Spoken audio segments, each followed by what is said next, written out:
मेवात के विकास के लिए जिनका बहुत बड़ा योगदान रहा। जब हमारी सरकार थी तो योजनाबद्ध तरीके से मेवात कैसे आगे जाए, उनमें उनकी एक सबसे बड़ी भूमिका रही।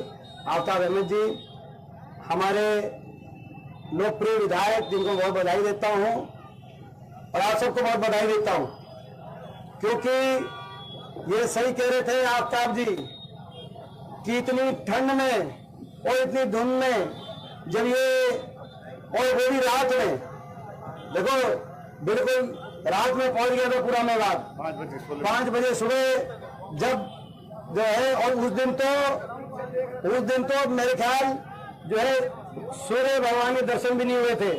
उस दिन तो ऐसी धुंध का समय था कि नहीं था। तो इतनी सर्दी में फिर ये आए कि भाई जिरका ने रिकॉर्ड तोड़ दिया, ठंड का रिकॉर्ड तोड़ दिया। मामन जी ने इतनी मेहनत करी, हो सकता है मैंने टेस्ट ये लेके देखें कि गर्मी में, उमस में, और वही 12 बजे का समय, इससे ज्यादा गर्मी तो हो नहीं सकती। और मैं समझता हूं कि भाई आज भी आपने रिकॉर्ड बना दिया। मामन जी आपको बधाई। और इस मेवात मैं नमन करता हूं इस देशभक्त कौम की इस धरती का।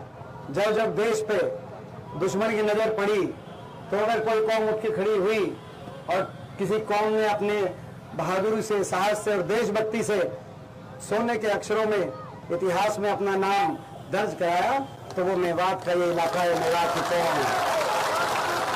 इसलिए गर्व है मैं आप पे, गर्व है मैं आप पे। और ये जहां तक बीजेपी की बात है, ये सही बात है। आज ये जो आपने पसीना बहाया है,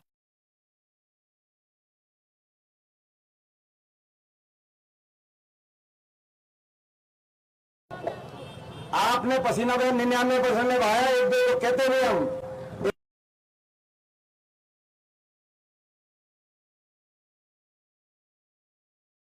एक दो तो देखो अभी भी किसी की तो कमीज जो है सूखी हुई है, एक दो की। लेकिन जो ये पसीना बहाया है, ये पसीना व्यर्थ नहीं जाएगा, ये रंग लेके आएगा। हरियाणा में 2 महीने के बाद आपकी अपनी सरकार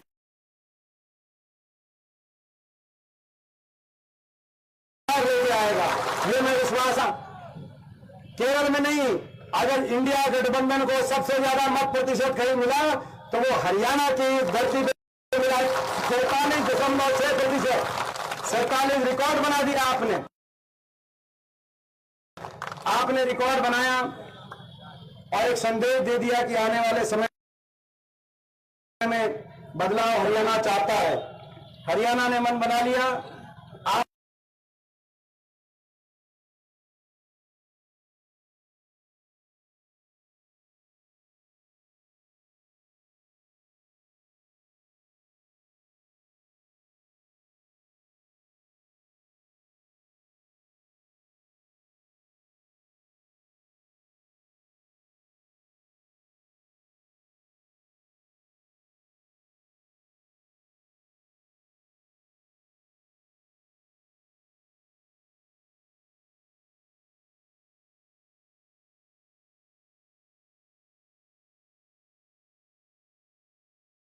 मन बना लिया कि इस सरकार से जो 10 साल हरियाणा को इतना बदहाली का वजह से होना पड़ रहा है, इस सरकार ये आप हिसाब भी मांगेंगे और ये हिसाब नहीं देंगे तो 1.5 महीने के बाद इनका हिसाब चुकता कर देंगे। ये मन बना लिया है। कांग्रेस की सरकार बनेगी, क्योंकि हरियाणा के कौन 2 सोनीपत में थे और 3 मेवात की सीट थी। पिछली बार तो यही थी, आपको याद होगा पिछले इलेक्शन के बाद में जब हम आए थे पिछले लोकसभा चुनाव में 10 से 31 कर दिए थे आपने, 3 गुना। और बीजेपी को 80 से 40 पे हरियाणा की जनता ले आई थी विधानसभा चुनाव में। और अब तो ज्यादा सीटों में हम जीते हैं। 46 पे हमारी लीड आई है। ज्यादा मत प्रतिशत हमारा बीजेपी से 2% वोट लोकसभा में ज्यादा है। ये कहते थे कि हम जो है ज्यादा हमारी सीटें इसलिए आती हैं लोकसभा में कि लोग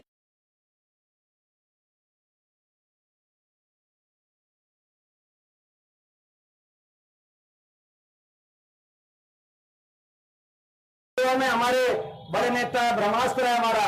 भाई वो ब्रह्मास्त्र हरियाणा में तो खुश हो गए, हमने आज लोकसभा में आगे आए हैं, तो विधानसभा में क्या होगा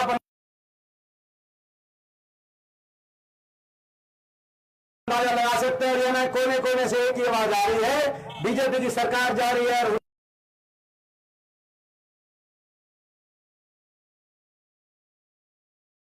साहब के नेतृत्व में कांग्रेस पार्टी की सरकार आ रही है। हरियाणा में सरकार बनेगी, आपकी सरकार बनते ही बड़े बुजुर्गों को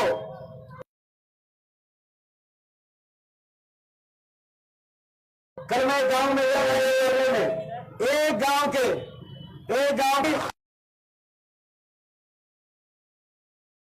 हरियाणा में देश में सबसे ज्यादा 6,000 बुढ़ापा पेंशन तैयारी कर लो, 1 नवंबर से आएगी। 300 यूनिट बिजली, हम 300 यूनिट की बिजली, 300 यूनिट बिजली में हम राहत देने का काम करेंगे। बिजली उपभोक्ता को महंगाई की कमर तोड़ने का काम करेंगे। नौजवान को 2 लाख सरकारी पद जो इन्होंने खत्म कर दिए, समाप्त कर दिए, 2 लाख सरकारी पदों की पक्की भर्ती हरियाणा में लाकर नौजवान को रोजगार देने का हम काम करेंगे। और राजस्थान की जो गहलोत सरकार थी, आपको याद होगा, उनके 2 फैसले अच्छे माने आते थे, 500 रुपए में सिलेंडर और चिरंजीवी योजना 15 लाख की। तो 500 रुपए में हमारी हर घर में हमारी जो माता बहन है 500 रुपए में सिलेंडर भी आएगा। और चिरंजीवी योजना हरियाणा में हम 15 नहीं 25 लाख की चिरंजीवी योजना सरकारी सहायता से इलाज करवाने का हम काम करेंगे। एमएसपी, किसान को एमएसपी की गारंटी, और हमारे खिलाड़ियों को, जिन खिलाड़ियों का अपमान इस सरकार ने किया है, 10 साल तक के एक खिलाड़ी को भर्ती नहीं किया, पदक लाओ पद पाओ क्या की नीति दोबारा लागू कर जितने हमारे खिलाड़ी हैं उनका उचित मान सम्मान करने का काम हम करेंगे। हरियाणा को आगे लेके जाने का काम करेंगे। और मेवात में, जैसा कहा, मेवात में चाहे वो यूनिवर्सिटी का सपना हो, चाहे मेवा ये 4 लेन सड़क का सपना हो, और जहां तक हरियाणा के लोग इनकी रेल बनाने को तैयार हैं, आप इनकी रेल बनाओ, हम रेल लाइन यहाँ पे बिछा देंगे मेवात की रेल। और मेवात केनाल, तो भाई ये बताओ, मेवात में सारी सीट अपनी 3 की 3 सीट और आसपास जो 2 सीट, भाई ये सारी 5 सीटों की जिम्मेदारी आप लेते हो, बताओ। ये देखो, जिम्मेदारी लेना तो निभाना, निभाओगे कि नहीं निभाओगे? ये जो लड़ाई लड़ रहे हैं, ये लड़ाई लड़ रहे हैं, मेहनत जो कर रहे हैं, आप समझ सकते हो, हरियाणा को बचाने की लड़ाई, हरियाणा के नौजवान के भविष्य को बचाने की लड़ाई, बाबा साहब के संविधान को बचाने की लड़ाई।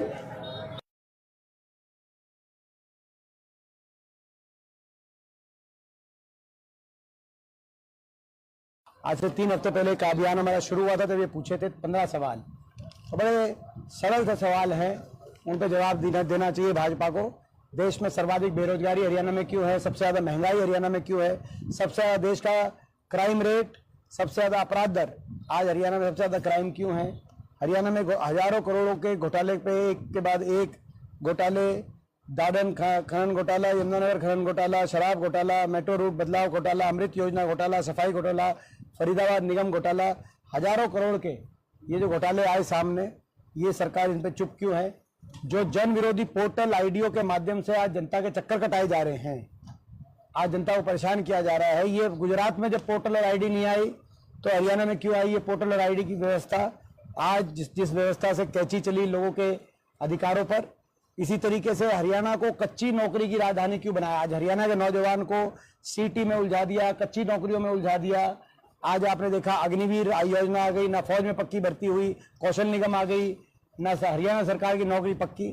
तो ये सारे हमारे कई इस तरह से 15 सवाल हैं। इन 15 सवालों को लेकर हमने भाजपा से कहा कि आप हिसाब देना चाहिए आपको, प्रजातंत्र में यही तरीका होता है। लेकिन आपने देखा हमारे एक भी सवाल का, पिछले इन 3 हफ्तों में जब से हमारा अभियान चल रहा है, एक भी सवाल का जवाब भारतीय जनता पार्टी ने नहीं दिया। ये मैं समझता हूँ कि भाजपा की विफलता का प्रतीक है कि वो एक सवाल का जवाब नहीं। अभी 2 दिन पहले नायब सिंह जी ने, 3 दिन पहले फतेहाबाद में कहा, क्योंकि मेरा नाम लेकर तो मैं उसका उल्लेख करूंगा, उन्होंने दीपेंद्र जी सवाल पूछ रहे हैं, हिसाब मांग रहे हैं, हम ये हिसाब देते हैं और ये 10 काम गिनवाते हैं जो फतेहाबाद जिले में हुए। वो 10 काम में से 7 काम हुड्डा सरकार में हुए थे, कांग्रेस की सरकार में हुए थे। लोग 10 साल से क्रिकेट एसोसिएशन मांग रहे हैं। ये आज आपने ये प्रश्न किया मुझसे, अभी इससे जब चल रहे थे तो जो क्रिकेट एसोसिएशन के हरियाणा के हैं अनिरुद्ध चौधरी जी से मैंने बात करी है और उन्होंने कहा बेशक आप ये बात कह दें कि एसोसिएशन बनाने की प्रक्रिया मेवात डिस्ट्रिक्ट की अलग पूरी हो चुकी है। एसोसिएशन जो भी उनकी अपनी अंदरूनी कार्रवाई है वो हो चुकी है सारी, और अगले वर्ष से मेवात जिले की अलग क्रिकेट टीम खेलेगी, जिले की क्रिकेट टीम खेलेगी। ये आज उन्होंने मेरे को कहा कि मैं आज आपका इस प्रश्न का उत्तर में ये मैं कह दूं तो आप इसको जो है अच्छे से आप टेकअप करें। और प्रश्न के लिए धन्यवाद, क्योंकि इस प्रश्न में कुछ सकारात्मक हाँ ये क्रिकेट वाली की बात इन्होंने ही करी थी। क्रिकेट वाली क्या नाम आपका? जफरुद्दीन ने पूछी थी मेरे क्रिकेट वाली बात, तो उनसे पूछा तो अनिरुद्ध जी ने कहा कि फॉर्मेलिटी हो गई और अब आपने फोन कर दिया तो कहते कि ये आप घोषणा कर दें कि अगले साल से पहले हम मेवात की क्रिकेट टीम का गठन करके और मेवात की क्रिकेट टीम उतरेगी हरियाणा की अगली जो सीजन होगा उसमें। सर, मेवात में स्कूल कॉलेज की जरूरत है। एक बार करके दोबारा ले लें। बड़ा मामला चल रहा है, तूल पकड़ रहा है, डंपिंग यार्ड बनाया जा रहा है।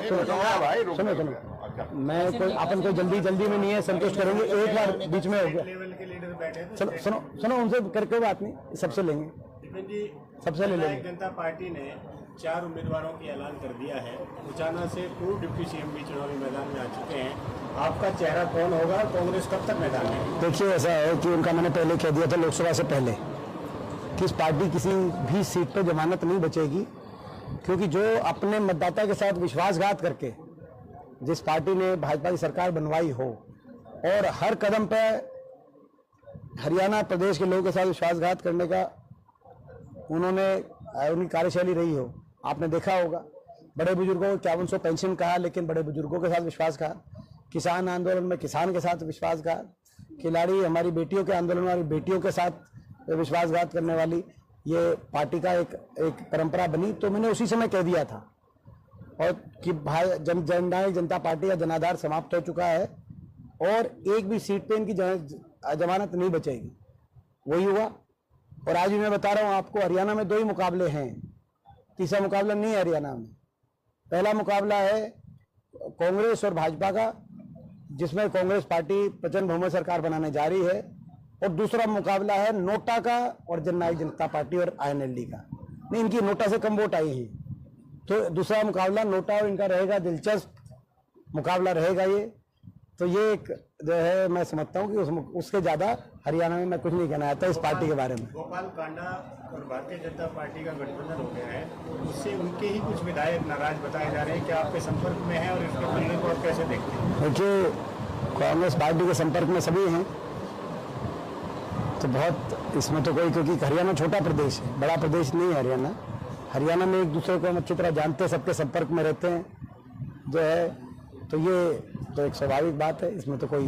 उद्धव ठाकरे जी ने राहुल गांधी की जान को खतरा बताया है और दूसरा खुद राहुल गांधी ने कहा है कि ईडी कभी भी उनके। देखिए, बड़े गंभीर बात है कि आज जो केंद्रीय जांच एजेंसियां हैं, तो ये 10 वर्ष से उनका राजनीतिक दुरुपयोग किया जा रहा है, ऐसा देश के विपक्ष का मानना है, हमारा मानना है।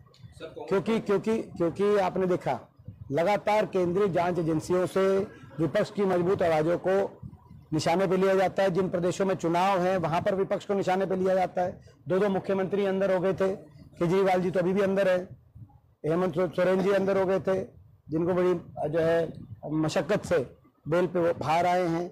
आपने देखा होगा कि सारा विपक्ष, कोई भी ऐसा लीडर नहीं होगा विपक्ष का मजबूत जिसको जो है जिसके पीछे केंद्रीय जांच एजेंसियां ना पड़ी, और एक भी कोई भाजपा का किसी लीडर के ऊपर कभी कोई मुकदमा होता नहीं। कोई बीजेपी ज्वाइन कर लेता है तो उसके मुकदमे ठंडे बस्ते में चले जाते हैं। तो स्पष्ट रूप से ये देश के सामने ये सब बात हो रही है, लोकतंत्र के लिए अच्छी बातें नहीं है।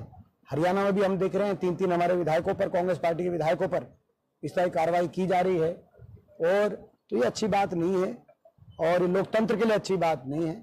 मैं बताना चाहता हूँ कि विपक्ष की आवाज कभी दबाई नहीं जा सकती देश में, ये प्रजातंत्र का नियम है, और कांग्रेस पार्टी की आवाज तो कतई नहीं दबाई जा सकती। हमारा एक इतिहास रहा है, हम लोग के हितों के लिए लड़ते ही रहेंगे और इस तरह की भाजपा की बी और सी टीम के रूप में केंद्रीय जांच एजेंसियां आएंगी तो लोग उसका भी जवाब वोट की चोट से देंगे। संगठन को लेकर क्या रणनीति है?